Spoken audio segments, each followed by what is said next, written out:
नमस्कार और सुप्रभात। हम सब एमजे चेस्टियन से आज आपके सामने प्रस्तुत करने जा रहे हैं एक नाटक जिसका विषय है डिजिटल इंडिया हमारे जीवन को सशक्त बनाता हुआ।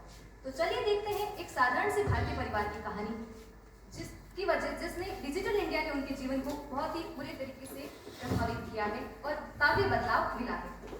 तो चलिए देखते हैं बदलाव का एक नया सवेरा। मैं बाहर खेलने जा रहा हूँ। क्यों, तुझे पढ़ना नहीं है? नहीं, स्कूल की तो छुट्टी है, क्या पढ़ूं? कहकर गेंद लेकर चला जाता है। मुझे असाइनमेंट कंप्लीट करनी है, ना तो कॉलेज में जगह मिल रही है ना ही नोट्स है। हाँ बेटा, मेरे भी काम सारे उलझन में पड़े। इतनी मेहनत करने के बाद भी सारा आधी डेट नहीं मिलती मंडी में। दादाजी आते हुए, मुझे तो लगता है कि बैंक की लाइन में खड़ा होना बहुत कठिन काम है।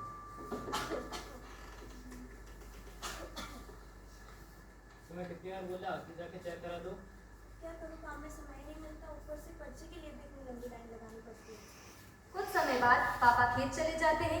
दादाजी अपने कमरे में आराम करने इनकी जिंदगी धीरे धीरे चल रही थी, पर उन्हें यह पता नहीं था कि डिजिटल इंडिया का उजाला बहुत जल्द ही उनके दरवाजे पर दस्तक देने वाला है। क्या मैं अंदर आ जाऊं? अरे आओ आओ अदिति बेटा, शहर से कब आई? बस कल ही नेहा के लिए कुछ गिफ्ट लाई थी, सोचा दे आऊं। आओ बैठो, मैं तुम्हारे लिए पानी लेकर आती हूँ। इसमें क्या है दीदी, तुम खुद ही खोल कर देख लो। ओह, एक नया टैब। हाँ, इसमें बहुत सारे नए नए ऐप्स हैं, मैं बताती हूँ तुम्हें। ये कहाँ काम करते हैं? तुम्हें इनके फंक्शंस नहीं पता? नहीं, हमने तो ऐसा कुछ इस्तेमाल ही नहीं किया। कोई बात नहीं, धीरे धीरे सब सीख जाओगे, मैं बताती हूँ। जैसे हम इन ऐप्स की मदद से घर बैठे डॉक्टर से कंसल्ट कर सकते हैं, हॉस्पिटल की लंबी लाइनों में भी लगने की जरूरत नहीं, और तो और डिजिटली नोट्स भी, डिजिटली पढ़ाई भी सब कुछ कर सकते हैं। ये देखो, मतलब मोबाइल में ही सब कुछ? हाँ, कर सकते हैं। धीरे धीरे सब कुछ सीख जाओगे। मैंने काफी बार देखा है कि ग्रामीण क्षेत्रों में ऐसा ही होता है।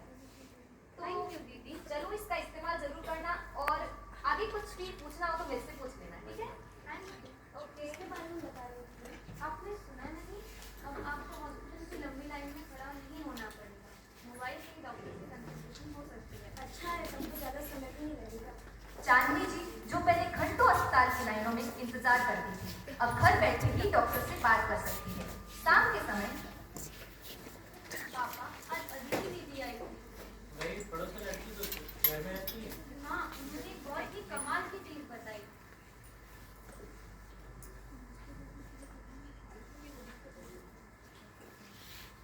ये देखिए, अब आपको भाव सही पता लगेगा और मेहनत भी करने की जरूरत नहीं है। मतलब मेहनत का सही दाम मिलेगा।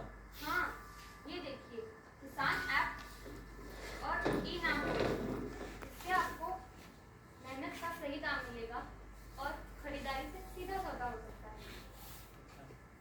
ललित जी, जो एक मेहनती किसान है, पहले बाजार के दाम जानने के लिए दूसरों पर निर्भर रहते थे, अब मोबाइल से सीधे मंडी का भाव देख सकते हैं।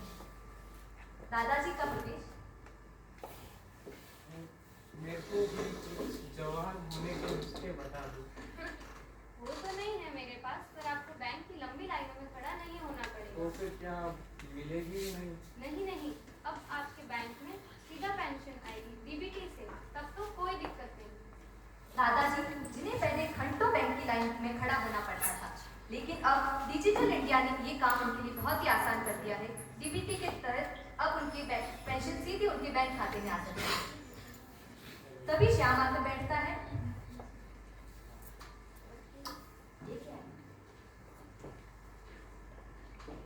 अब मेरा भी कोई बहाना नहीं चलेगा, छुट्टी के दिन भी ऑनलाइन पढ़ाई कर। अब तो मजे खत्म हो जाएंगे। अरे श्याम, मजे अभी खत्म नहीं हुए हैं, अब तो असली मजे शुरू हुए हैं। बस मोबाइल में गेम्स के साथ पढ़ाई भी कर सकते हैं।